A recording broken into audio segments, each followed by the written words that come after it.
এটা হচ্ছে এটা কার্বোরেটর। এই কার্বোরেটরের সমস্যাটা একটা হচ্ছে যে বাইকটা স্পিড কম ওঠে, 1 2 নম্বর সমস্যা। আরপিএম সামথিং বাড়ে আর বাইকটা বন্ধ হয়ে যায়। এখন অনেকে কনফিউজ হয়ে যায় যে বাইকের বারবার বন্ধ হয়ে যায়, এটা কারণটা কি। তখন মেকারের কাছে গেলে আমরা যে কাজগুলো করি সেটা হচ্ছে এই যে টুইনিংটা আছে না, এই টুইনিংটা 2 পেজ বাড়াই দেয়। আর এখানে যে স্ক্রুড্রাইভার নাটটা আছে,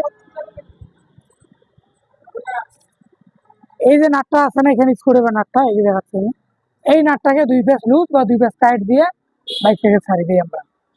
আমাদের কাজ কিন্তু এই পর্যন্ত, আর কিছু করতে চাই না।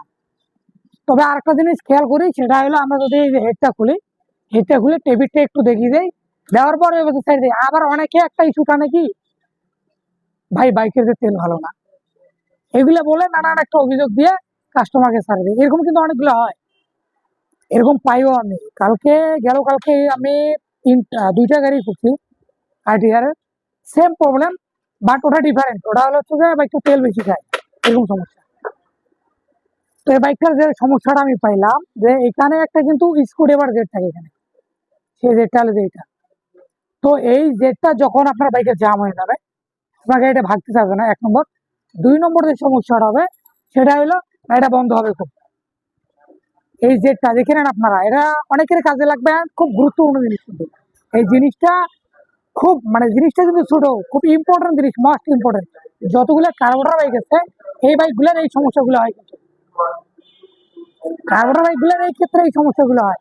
তো অবশ্যই যাদের বাইকের এই সমস্যাগুলো হয়, লোডের সমস্যা হচ্ছে, বাইক বন্ধ হয়ে যাচ্ছে, তো কার্বোরেটরটা খুলে সুন্দরভাবে যেটা সুন্দরভাবে ক্লিন করে নেবেন। দেখেন যেটা দেখা দিচ্ছি, এইটাই শুধু চিকন ক্লাসের তার নেবেন, চিকন ক্লাসের তার নিয়ে এদিক দিয়ে ঢুকে যদি বের করে নিয়ে, আর এই ফুটাগুলা ঢুকাই নিয়ে একটু ঘুরাবেন, পরিষ্কার করে ভালো করে নেওয়ার পরে, তারপরে দেখুন আমার কাজ হয়ে গেছে।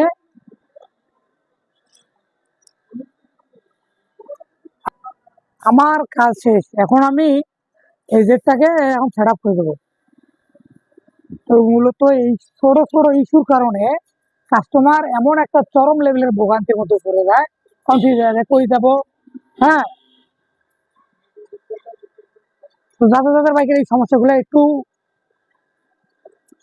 এই রুট গুলো মানবেন, আশা করতেছি আপনার তেল সুস্থ হবে, গাড়ি চালাও মজা হবে, কোনো সমস্যাও থাকবে না। তো আজকে এই পর্যন্ত, সবাই ভালো থাকবেন, আল্লাহ হাফিজ।